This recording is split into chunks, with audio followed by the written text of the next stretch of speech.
जो व्यवहारिकता में होती है, जैसे वृत्तियाँ अपना काम करती हैं, क्रोध हो गया, जैसे डर हुआ, तो जैसे अब हम यहाँ से निकले, एक्सीडेंटल कहीं कुछ हुआ और 2-4 लोग हैं, अब उनको मुझे फेस करना है, मान लीजिए अब हाथापाई ही हुई, तो अब शरीर पे तो डर, एक खौफ आता है शरीर पे, सबसे पहले इसी पे आता है, तो हम कांपते भी हैं, डर भी लगता है कि 4 लोग हैं मुझे मारेंगे, और उसके साथ साथ ये तादात्म्य बना रहता है कि ये शरीर है और ये मैं हूँ और मेरे पे लग रहा है, तो हम बिल्कुल कांप जाते हैं कि अब मुझे मारेगा, भले ही लान लगे लेकिन डर लगता रहता है। तो ये तादात्म्य कैसे टूटे?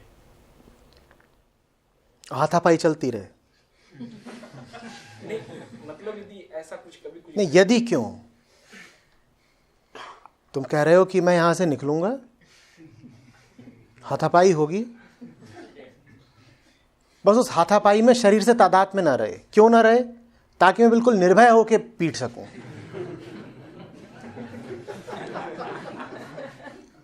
ये इनकी गुजारिश है। पहला सूत्र तो यह है कि आज इससे बच के रहो। इस बात को बिल्कुल ही पचा गया कि इसकी हाथापाई क्यों हो जाती है, उसकी बात ही नहीं करनी है। क्या है वो, हाथापाई जब होती है तो शरीर में भय उठता है, वृत्तियां सक्रिय हो जाती हैं, और हाथापाई बिना वृत्तियों के होती है। हाथापाई के मूल में क्या है? वृत्तियां हाथापाई के बाद सक्रिय होती हैं या उससे पहले ही सक्रिय थी इसलिए हाथापाई हुई? उसकी बात ही नहीं करना चाहता।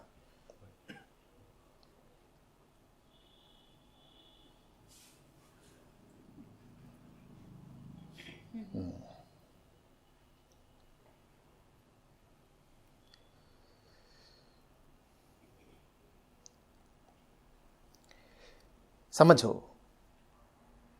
शरीर है, शरीर की अपनी वृत्तियां हैं। शरीर की वृत्तियां शरीर की हैं, छोड़ो। सांस लेते रहना किसकी वृत्ति है? किसी की नाक दबा दो, अपनी ही दबा लो, मिनट भर को दबाओगे, देखो चेहरा लाल हो जाएगा। और शरीर जीना चाहता है, ठीक? एक उम्र आती है, तुम विपरीत लिंगी की ओर आकर्षित होने लगते हो। शरीर दूसरे शरीरों को जन्म देना चाहता है। ये सब शरीर की वृत्तियां हैं। एकदम बेहोश आदमी हो, कोई विचार ना कर सकता हो, कोमा में चला गया हो, तो भी उसकी सांस चलती रहती है, ठीक?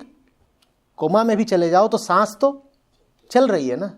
तो ये पूरे तरीके से शरीरगत बात है। शरीर को जिंदा रहना है, शरीर ने ठानी हुई है, मैं जिंदा रहना चाहता हूं। शरीर की वृत्तियों को छोड़ो, अपनी वृत्ति की बात करो। तुम अहम हो और तुम्हारी वृत्ति है शरीर से चिपक जाना। वृत्ति वृत्ति में अंतर समझो। तुम अहम हो और तुम्हारी वृत्ति है कि शरीर से चिपकूंगा। शरीर से चिपकने के बाद भी तुम्हारा चिपकना बंद नहीं होता, तुम किसी और चीज से भी चिपकते हो, क्योंकि अब तुम शरीर हो गए। शरीर को दीवार पसंद आ गई तो अब इससे आगे चिपक गए। शरीर को कोई लड़की पसंद आ गई, शरीर को चाय पसंद आ गई, शरीर को ये मोबाइल फोन पसंद आ गया।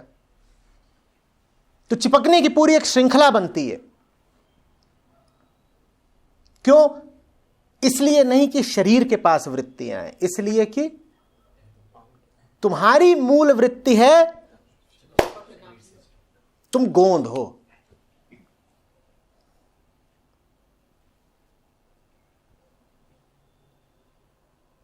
गोंदो हम,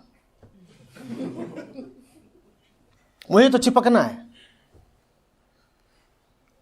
और चिपकने के लिए जो तुमको पहला विषय, पहली वस्तु मिलती है, उसका क्या नाम है? शरीर। वो तुम्हारी डिफॉल्ट चिपकन है कि कहीं भी और चिपकूं, उससे पहले मैं किससे चिपका हुआ हूं? शरीर से। हाँ, अब शरीर के माध्यम से मैं और चीजों से चिपकूंगा। ये मेरी बीवी है, मैं इससे चिपका हूं। ये मेरा पैसा है, मैं इससे चिपका हूं। मेरी गाड़ी है, मैं उससे चिपका हूं। पर इन सब से चिपकने से पहले मैं किससे चिपका हूं? शरीर से चिपका हूं।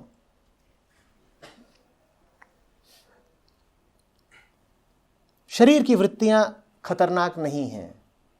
तुम अपनी वृत्ति की बात करो।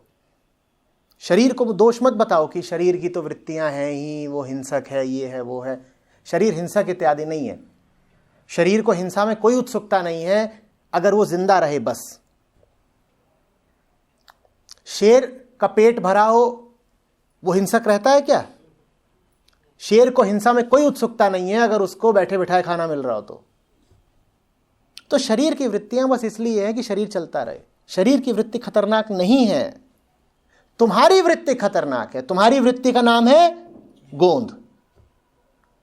तुम्हें कुछ ना कुछ चाहिए, कैवल्य तुम्हें सुहाता नहीं। कैवल्य समझते हो? पूर्ण एकांत, हम बस हैं, उसमें तो तुम कितने परेशान हो जाते हो। कुछ मिल नहीं रहा चिपकने को, किसको फोन मिलाएं?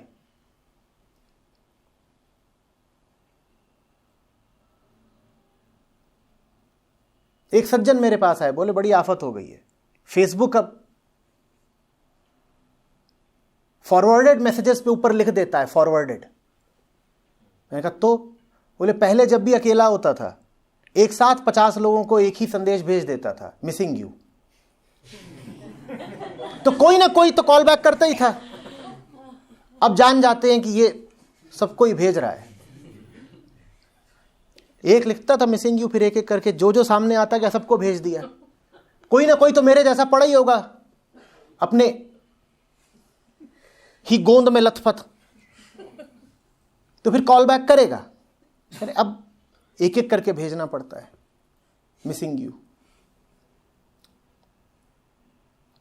अकेलेपन से कितना घबराते हो।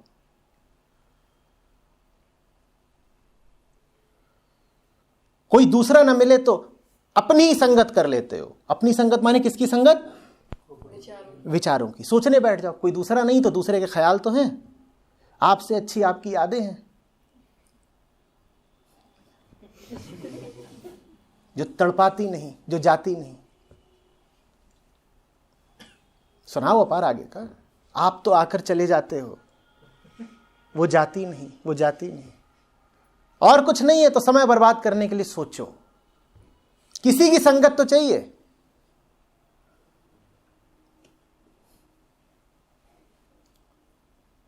वो नहीं तो उनका ख्याल से ही।